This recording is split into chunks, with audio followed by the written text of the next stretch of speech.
વિદ્યાર્થી મિત્રો, આપ સૌનું મારી ચેનલ મેથ્સ વિથ નીરજ સોની ચેનલમાં હાર્દિક સ્વાગત છે. હું નીરજ સોની આપ સૌનું હાર્દિક સ્વાગત કરું છું. જો આપને મારા વિડીયો ગમે તો તેને લાઈક, શેર અને સબસ્ક્રાઈબ કરશો. અને હા, બેલ આઇકોનને ઓલ નોટિફિકેશન પર રાખવાનું ભૂલતા નહીં. આજે આપણે ત્રિકોણમિતિમાં એક નવો ટોપિક શીખીશું. લઘુકોણ થીટાની અલગ અલગ કિંમતો માટે ત્રિકોણમિતીય ગુણોત્તરનું મૂલ્ય કેટલું થશે તે જાણીશું. ધોરણ 10માં થીટાનું મૂલ્ય 0 થી 90 અંશ વચ્ચેના જે ખૂણા હોય, એટલે કે થીટા 0 ડિગ્રી હોય, થીટાનું મૂલ્ય 30 ડિગ્રી હોય, થીટા ખૂણાનું મૂલ્ય 45 ડિગ્રી હોય, 60 ડિગ્રી હોય કે 90 ડિગ્રી હોય, તો આ બધા ખૂણાના મૂલ્યો માટે ત્રિકોણમિતીય ગુણોત્તરનું મૂલ્ય કેટલું થશે તે આપણે શીખીશું. તે માટે સૌપ્રથમ હું તમને આજે એક ચાર્ટ શીખવાડીશ અને પછી હું તમને બીજી એક પણ ટેકનિક શીખવાડીશ. પ્રથમ આપણે ચાર્ટ શીખીશું. એ ચાર્ટ બહુ ઇમ્પોર્ટન્ટ છે, તો દરેક વિદ્યાર્થીએ તે ચાર્ટ બનાવતા આવડી જવું જોઈએ. તમે જોશો તો તમને ચાર્ટ બનાવવાની પદ્ધતિ થોડીક સરળ લાગશે. આપણે હવે ચાર્ટ શીખીશું. સૌ પ્રથમ સંખ્યા છે 0. 0 પછી 1 લખીશું, 1 પછી 2, પછી 3 અને છેલ્લે 4. આ રીતે તમારે સંખ્યાઓ લખવાની રહેશે. 0, 1, 2, 3, 4. હવે આ દરેક સંખ્યાના છેદમાં આપણે 4 લખીશું, એટલે કે દરેક સંખ્યાનો ભાગાકાર 4 વડે કરીશું. આ દરેક સંખ્યાના છેદમાં આપણે 4 લખીશું. આટલું કર્યા પછી જો તમે અહીં 4 અને 4 નો અંશ છેદ ઉડી જાય તો કેટલા વધે? 1. બરોબર. આટલું કર્યા પછી હવે દરેક સંખ્યાને આપણે વર્ગમૂળમાં લઈશું, એટલે આ 0/4 અંડર રૂટમાં, પછી એ જ રીતે √1/4, √2/4, √3/4, √1. ઓકે. હવે આપણે ચાર્ટમાં આ રીતે લીટી દોરી દઈશું. માર્કર પેનની સહી પૂરવી પડશે.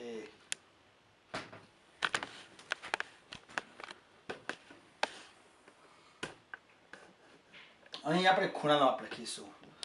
પ્રથમ આપણે 0 ડિગ્રીનો ખૂણો લખીશું, એટલે 0 ડિગ્રી.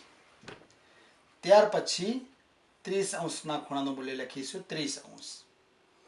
પછી 45 અંશ, 60 અંશ અને છેલ્લે 90 અંશ. આ બધા ખૂણાના મૂલ્યો તમારે યાદ રાખવાના છે. 0 ડિગ્રી, 30 ડિગ્રી, 45 ડિગ્રી, 60 ડિગ્રી અને 90 ડિગ્રી. આ 60 ડિગ્રી છે. ઓકે. ત્યાર પછી ત્રિકોણમિતીય ગુણોત્તર આપણે લખીશું. સૌ પ્રથમ આપણે ત્રિકોણમિતીય ગુણોત્તર સાઇન શીખ્યા, તો પ્રથમ આપણે સાઇન લખીએ. ત્યાર પછી બીજો ત્રિકોણમિતીય ગુણોત્તર કોસ. ત્યાર પછી ત્રીજો ત્રિકોણમિતીય ગુણોત્તર tan લખીશું. આ 3 ત્રિકોણમિતીય ગુણોત્તર લખ્યા પછી તે જ ક્રમમાં ત્રણેય ત્રિકોણમિતીય ગુણોત્તરના વ્યસ્ત લખીશું, એટલે કે sin નો વ્યસ્ત cosec, cos નો વ્યસ્ત sec અને tan નો વ્યસ્ત થશે cot. આ વ્યસ્ત ત્રિકોણમિતીય ગુણોત્તર લખ્યા પછી આ જે ખાલી જગ્યા પડે છે તેમાં આપણે કિંમતો લખીશું. હવે અહીં પહેલા કિંમત લખીશું. અહીં અંશમાં છેક ઉપર તમે જુઓ તો 0/4 નું વર્ગમૂળ. પ્રથમ તો 0 નો કેટલા વડે ભાગાકાર કરીશું? 4 વડે. તો જ્યારે 0 નો 4 વડે ભાગાકાર થાય તો જવાબ કેટલો મળે? 0. 0 ને કોઈ પણ સંખ્યા વડે ભાગો, જવાબ મળે 0. એટલે આપણે અહીં લખીશું 0. હવે 1/4 નું વર્ગમૂળ લેવાનું છે અહીં આ જગ્યા પર, આ ખાલી જગ્યા પર. તો પ્રથમ 1 નું પણ વર્ગમૂળ અને 4 નું પણ વર્ગમૂળ. તો 1 નું વર્ગમૂળ 1 છેદમાં 4 નું વર્ગમૂળ કેટલું થશે? 2. એટલે અહીં જવાબ કેટલો આવ્યો? 1/3. જો દાખલામાં તમને પૂછે કે sin 30 અંશ કેટલા થાય, તો sin 30 અંશની કિંમત થાય 1/3. રાઈટ. એ જ રીતે હવે 2/4 નું વર્ગમૂળ લેવાનું છે, એટલે 2 નું વર્ગમૂળ લઈશું. બે સંખ્યાનું વર્ગમૂળ નીકળે નહીં, એટલે આપણે અહીં વર્ગમૂળમાં 2 લખીશું અને છેદમાં 4નું વર્ગમૂળ. તો 4નું વર્ગમૂળ કેટલું થાય? 2 થાય. તો અહીં આપણે 2 લખીશું. એટલે આનો જવાબ કેટલો આવ્યો? વર્ગમૂળ 2/2. હવે આ બાજુ અહીં જુઓ તો 3/4 વર્ગમૂળમાં છે. તો 3નું પણ વર્ગમૂળ અને 4નું પણ વર્ગમૂળ. તો 3નું વર્ગમૂળ થયું વર્ગમૂળ 3 અને 4નું વર્ગમૂળ થાય 2. એ જ રીતે અહીં એક સંખ્યાનું વર્ગમૂળ છે તો 1નું વર્ગમૂળ કેટલું થાય? 1. આટલું કર્યા પછી બીજો કોણ વારો આવ્યો? કોસ. હવે તમને સાઈનની કિંમતો મળી ગઈ તો ઊંધેથી ચાલુ કરો.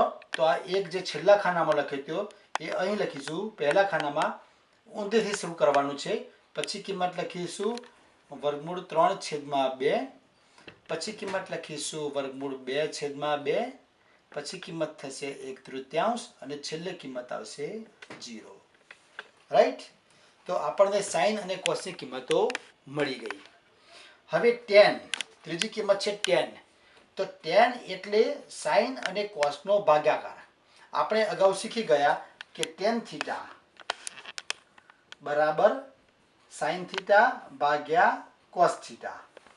તો અહીં આપણે આ બંને સંખ્યાનો ભાગાકાર કરવાનો છે tan માં. કોનો? 0 અને 1નો. તો તમે જો 0નો 1 વડે ભાગાકાર કરો 0/1 તો જવાબ કેટલો મળશે? 0. એટલે આપણે અહીં કેટલા લખીશું? 0. એ જ રીતે બીજી સંખ્યા છે 1/3 અને કોસની સંખ્યા છે વર્ગમૂળ 3/3. એટલે સાઈન અને કોસનો ભાગાકાર કરીએ તો આપણે અહીં બોર્ડ પર જુઓ તો 1/3 સંખ્યા હતી એનો ભાગાકાર કરવાનો છે વર્ગમૂળ 3/3 જોડે. તો અહીં આપણે લખીશું વર્ગમૂળ 3/2. 2 ઉડી ગયા તો કોણ રહ્યા? 1/3. તો આપણે અહીં કિંમત લખીશું 1/3. અહીં તમારે છેદની સંખ્યા ઉડી જશે. હવે વર્ગમૂળ 2/2 નો ભાગાકાર વર્ગમૂળ 2/2 થશે. જુઓ તમે આ બાજુ તમે જુઓ વર્ગમૂળ 2/2 સંખ્યા છે તેનો ભાગાકાર વર્ગમૂળ 2/2 જોડે થયો.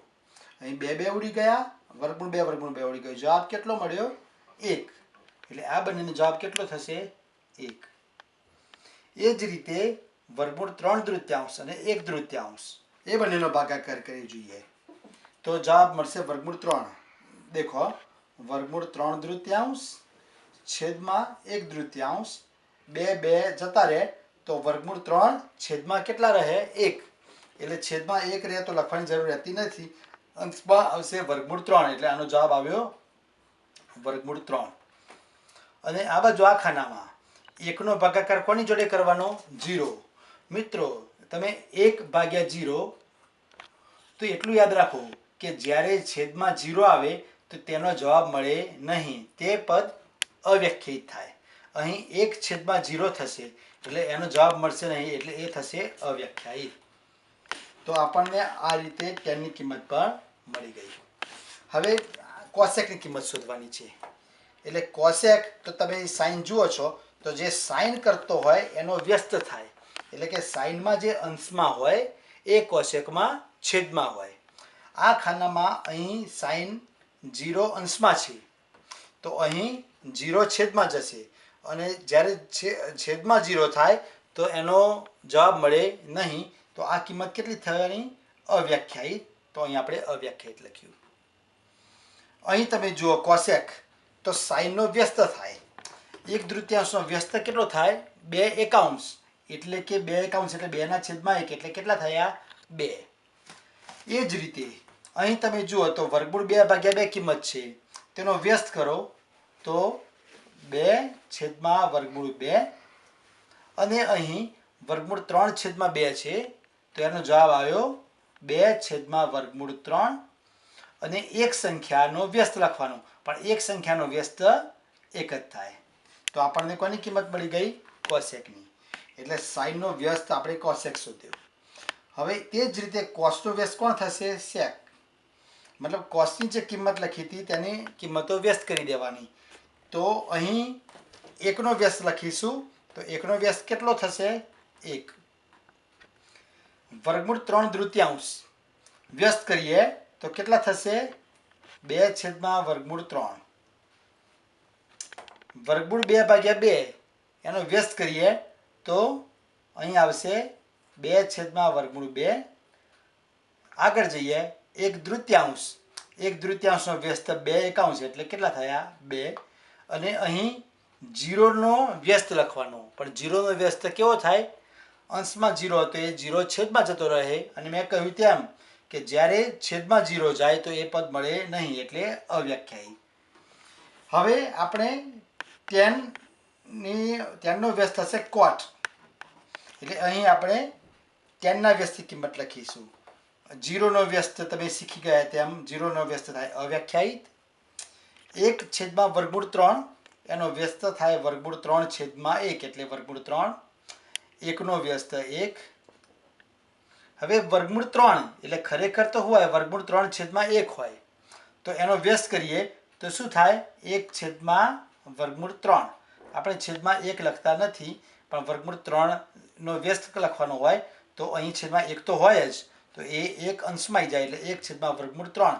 અને અવ્યાખ્યાયિત પદ છે તો અવ્યાખ્યાયિત એટલે અહીં 0 લખવાનો. જ્યાં અવ્યાખ્યાયિત હોય તેનો વ્યસ્ત કેવો થાય 0, કેમ કે અવ્યાખ્યાયિતમાં છેદમાં 0. આ સિવાય આપણે બીજી એક ટેકનિક છે. તે ટેકનિકમાં આપણે આપણી આંગળીઓ વડે ત્રિકોણમિતિય ગુણોત્તરની કિંમતો શોધી શકીશું. યાદ રાખો મિત્રો, આપણો પંજો લો, ટચલી આંગળીને તમારે 0 ડિગ્રી, 0 ડિગ્રી, 30°, 45°, 60° અને 90° આ રીતે ગણતરી કરવાની છે. હું ફરીથી એક વખત રિપીટ કરું છું. 0 ડિગ્રી, 30 ડિગ્રી, 45 ડિગ્રી, 60 ડિગ્રી અને 90 ડિગ્રી. બરોબર? જો એટલું યાદ રાખવાનું કે તમારે સાઇનની કિંમત શોધવાની હોય તો તમારે જવાનું જ રહેશે ટચલી આંગળી બાજુ, અને કોસની કિંમત શોધવાની હોય તો આવવાનું રહેશે તમારે અંગૂઠા બાજુ. એ સિવાય બીજું એટલું યાદ રાખવાનું રહેશે કે જ્યારે સાઇનની કિંમત હોય અથવા તો કોસની કિંમત હોય તો તમારે અંશમાં વર્ગમૂળ અને છેદમાં 2 લખવાના, વર્ગમૂળની જગ્યા ખાલી રાખવાની. અને એ જ રીતે કોસમાં પણ અંશમાં વર્ગમૂળ છેદમાં 2 લખવાના, અહીં જગ્યા ખાલી રાખવાની. હવે જો sin 30 પૂછ્યું હોય તો આપણે અહીં લખીશું sin 30. તો અહીં આપણે કિંમત મૂકવાની રહેશે. તો ફરીથી તમે આંગળીઓ પર જુઓ તો 0 ડિગ્રી, 30 ડિગ્રી, અહીં 30 પૂછ્યું છે એટલે આપણે 30મી આંગળી પકડી એટલે 30ની આંગળી પડી. હવે મેં કહ્યું તેમ સાઇન હોય તો કઈ બાજુ જવાનું, આંગળી બાજુ જવાનું. તો 30ની આંગળી આવી તો આ બાજુ કેટલી આંગળી રહે 1. તો આ જે 1 વધ્યો એ 1 આપણે આ જગ્યા પર લખીશું એટલે અહીં 1 આવે. હવે આગળ ગણતરી કરીએ તો sin 30 બરાબર એક સંખ્યા વર્ગમૂળમાં છે એટલે 1 નું વર્ગમૂળ 1 થાય અને જવાબ કેટલો આવ્યો 2. એટલે sin 30 બરાબર કેટલા મળી ગયા 1/3. એ જ રીતે અહીં આપણે cos 30 પૂછ્યું. એ જ રીતે અહીં cos 30 ની કિંમત શોધવાની છે. cosનો તમારે ફોર્મો યાદ રાખવાનો, પહેલા લખવાનું વર્ગમૂળ છેદમાં 2. અહીં આપણે વર્ગમૂળમાં કેટલા આવશે તે જગ્યા આપણે પૂરીશું. ફરીથી આંગળીઓ સામે જુઓ તો 0 ડિગ્રી, 30 ડિગ્રી, 30° પૂછ્યું છે. હવે cos હોય તો જવાનું અંગૂઠા બાજુ, તો 30 થી આ બાજુ કેટલી આંગળી રહી 3 આંગળી. એટલે આપણે આ જે ખાલી જગ્યા પડી ત્યાં આપણે કેટલા લખીશું 3. મતલબ cos 30 ની કિંમત કેટલી મળી વર્ગમૂળ 3/2. હું તમને બીજું ઉદાહરણ લઉં. દાખલા તરીકે આપણે ઉદાહરણ લઈશું sin 60 ડિગ્રી. બરોબર? સાઇનનો ફોર્મો બનાવીશું. સાઇન એટલે વર્ગમૂળ છેદમાં 2. આપણે આ વર્ગમૂળમાં ખાલી જગ્યા પૂરીશું. ફરીથી આંગળી પર નજર કરો તો 0 ડિગ્રી, 30 ડિગ્રી, 45 ડિગ્રી, 60 ડિગ્રી. અહીં 60 પૂછ્યું છે. હવે સાઇન પૂછ્યું છે એટલે કેટલી આંગળી રહી આ બાજુ, સાઇન એટલે કઈ બાજુ જવાનું આંગળી બાજુ. તો કેટલી આંગળી બચે 3. તો આપણે આ જે ખાલી જગ્યા હતી ત્યાં આપણે કેટલા લખીશું 3 લખીશું. એ જ રીતે જો કદાચ cos 60 પૂછ્યું હોય તો cos 60 એટલે આપણે વર્ગમૂળ છેદમાં 2 લખીશું અને 60° ખૂણાનો cos ગુણોત્તર. ફરીથી આંગળી પકડીએ તો 0, 30, 45, 60 આંગળી મળી ગઈ. અને cos છે, cos હોય તો આપણે આ બાજુ આવવાનું, cos હોય તો આ બાજુ આવવાનું, તો કેટલી આંગળી રહે 1 આંગળી રહે એટલે આપણે અહીં 1 લખીશું. હવે 1 નું વર્ગમૂળ 1 થાય, છેદમાં કેટલા રહ્યા 2. તો આ રીતે આંગળી દ્વારા પણ આપણે કિંમત મેળવીશું. થોડુંક બીજું એક ઉદાહરણ જોઈએ. આપણે sin 45 ની કિંમત શોધીશું. sin 45 આપણે ફરીથી sin નો ફોર્મ બનાવીશું. sin એટલે વર્ગમૂળ છેદમાં 2. આ વર્ગમૂળમાં આપણે ખાલી જગ્યા પૂરીશું. જો 45 નો ખૂણો 45 ડિગ્રી છે એટલે 0, 30 અને 45, બરોબર. 45 હવે sin પૂછી છે એટલે કઈ બાજુ જવાનું? આંગળી બાજુ. તો કેટલી આંગળી રહી? 45 પછી 2 આંગળી રહી. તો આપણે અહીં 2 લખીશું. જો cos 45 પૂછ્યું હોય તો cos નો ફોર્મો વર્ગમૂળ છેદમાં 2, બરોબર. હવે અહીં ખાલી જગ્યા પૂરીશું. ફરીથી આંગળીઓ પર જોવા તો 0, 30, 45. હવે cos એટલે આ બાજુ આવવાનું. તો આ બાજુ કેટલી આંગળી રહી? 2. તો આ ખાલી જગ્યામાં આવશે 2. જો sin 0 પૂછ્યો હોય, sin 0 અંશ, તો sin નો ફોર્મો થશે વર્ગમૂળ છેદમાં 2.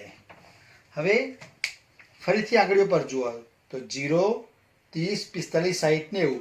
0 પૂછ્યા છે એટલે આ આંગળી બળી ગઈ. હવે આ આંગળીથી આ બાજુ કઈ આંગળી નથી એટલે અહીં કેટલા લખવાના રહેશે? 0. હવે 0 નો 2 વડે ભાગાકાર. જવાબ કેટલો આવ્યો? 0.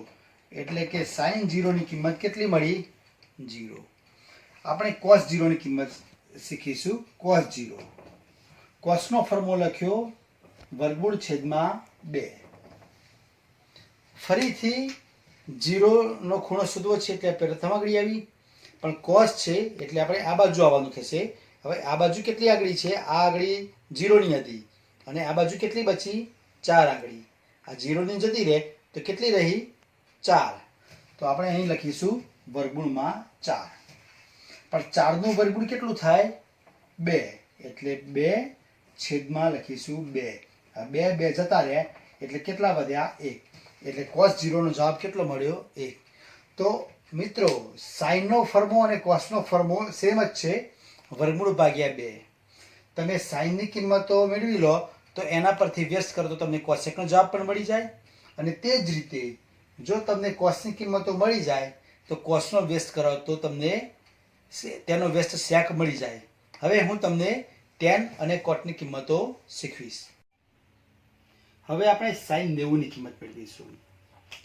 sin 90 અંશ. sin એટલે આપણે ફોર્મો બનાવીશું વર્ગમૂળ છેદમાં 2. ફરીથી હાથનો પંજો જુઓ તો 0, 30, 45, 60 અને 90, બરોબર. હવે sin છે એટલે કઈ બાજુ જવાનું? આ બાજુ. તો 90 ની આંગળી પર તમે હાથ રાખી લો, 90 ની આંગળી દબાવો તો કેટલી આંગળી રહી? 4. તો આ જે ફોર્મો હતો અહીં આપણે કેટલા લખીશું? 4. વર્ગમૂળ 4 નું વર્ગમૂળ 2 છેદમાં 2. 2 જતા રહે. જવાબ કેટલો વધ્યો? 1. એટલે કે ટૂંકમાં sin 90 અંશ, તો એનો જવાબ કેટલો મળે? 1. હવે આપણે આ જ રીતે cos 90 પણ શીખીશું. cos 90 અંશ એટલે cos નો ફોર્મો થશે વર્ગમૂળ છેદમાં 2. ફરીથી હાથનો પંજો જુઓ તો 0, 30, 45, 60 અને 90. હવે cos હોય એટલે જવાનું અંગૂઠા બાજુ, પણ 90 તો આવી ગયા અને 90 અંશથી આ બાજુ તો કઈ છઠ્ઠી આંગળી તો હોવાની નથી, કોઈક ન હોય, પણ આપણે આ રીતે ગણવાની નથી.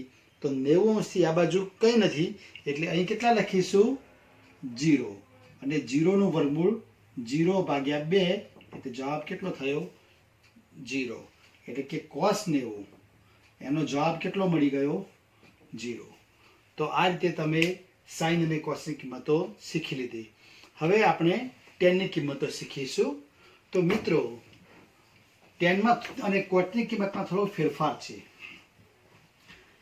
જેમ sin અને cos જે ફોર્મ હતો એટલે કે sin નો ફોર્મો હતો વર્ગમૂળ ભાગ્યા 2 અને cos નો પણ ફોર્મો હતો વર્ગમૂળ ભાગ્યા 2.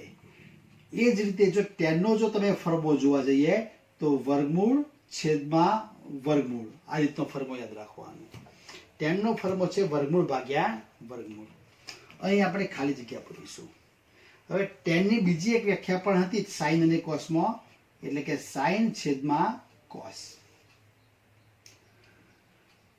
એટલે પ્રથમ સાઈનની જેમ જવાનું અને પછી કોસની જેમ જવાનું. ધારો કે તમને tan 30° પૂછ્યા છે તો tanનો પ્રથમ ફોર્મ્યુલો લખીશું વર્ગમૂળના છેદમાં વર્ગમૂળ. હવે તમે જુઓ તો આપણે 30° પૂછ્યા છે એટલે 0° 30°. હવે tan હોય તો પહેલા આ બાજુ જવાનું, આંગળી બાજુ જવાનું અને પછી અંગૂઠા બાજુ આવવાનું. આ 30મી આંગળી મળી ગઈ, બરોબર. હવે 30મી આંગળી મળી ગયા પછી આ બાજુ જાઓ તો કેટલી આંગળી રહે? 1 આંગળી. એટલે અંશમાં 1 લખીશું અને છેદમાં આ 30મી આંગળી, 30°ની આંગળી અને છેદમાં આ બાજુ કેટલી રહી? 3 આંગળી. એટલે આપણે છેદમાં કેટલા લખીશું? 3. હવે 1નું વર્ગમૂળ કેટલું થાય? 1 અને છેદમાં કેટલા રહ્યા? વર્ગમૂળ 3. એટલે tan 30નો જવાબ મળી ગયો 1/3. ટૂંકમાં એટલું યાદ રાખવાનું કે tan પૂછ્યા હોય તો પ્રથમ ફોર્મ્યુલો લખવાનો, વર્ગમૂળ છેદમાં વર્ગમૂળ, પહેલા આંગળી પકડવાની ખૂણાની, પછી અંશમાં આ બાજુની આંગળીની સંખ્યા લખવાની અને છેદમાં અંગૂઠા બાજુની આંગળીની સંખ્યા લખવાની. હું તમને એક બીજું ઉદાહરણ આપું. આપણે tan 60 લખીશું તો tanનો પ્રથમ ફોર્મ્યુલો બનાવી દઈએ વર્ગમૂળ છેદમાં વર્ગમૂળ. હવે 60ની આંગળી પકડો તો 0, 30, 45, 60, બરોબર. તો 60ની આંગળીની આ બાજુ કેટલી છે? 3 અને આ બાજુ કેટલી છે? 1. ટચલી આંગળી બાજુ 3 અને અંગૂઠા બાજુ 1. એટલે અંશમાં 3 લખીશું અને છેદમાં 1 લખીશું. એટલે અહીં 3 અને 1. પણ આ ગણતરી કરીએ તો વર્ગમૂળ 3નું વર્ગમૂળ થાય 3 અને 1નું વર્ગમૂળ થાય 1. પણ જ્યારે છેદમાં 1 હોય તો આપણે લખતા નથી, તો આનો જવાબ મળી ગયો વર્ગમૂળમાં 3. તમે tanની કિંમતો મેળવી લો તો tanનો તમે વ્યસ્ત કરો તો તમને કોસની કિંમત મળી જાય. તો આ રીતે તમે અલગ અલગ ત્રિકોણમિતિય ગુણોત્તરની કિંમત તમે શોધી શકો છો. જો તમને મારો વિડીયો ગમ્યો હોય તો તેને લાઈક કરશો, તમારા મિત્રો સાથે શેર કરશો અને જો તમે આવા વિડીયો જોવા માંગતા હો તો મારી ચેનલને સબસ્ક્રાઇબ કરી ઓલ નોટિફિકેશન ઓન કરવાનું ભૂલતા નહીં. વિદ્યાર્થી મિત્રો, મારા ઇન્સ્ટાગ્રામ પેજને ફોલો કરો, લિંક તમને ડિસ્ક્રિપ્શનમાં મળી જશે. જો તમને કોઈ પ્રશ્ન હોય તો ઇન્સ્ટાગ્રામ પર મેસેજ કરી શકો છો.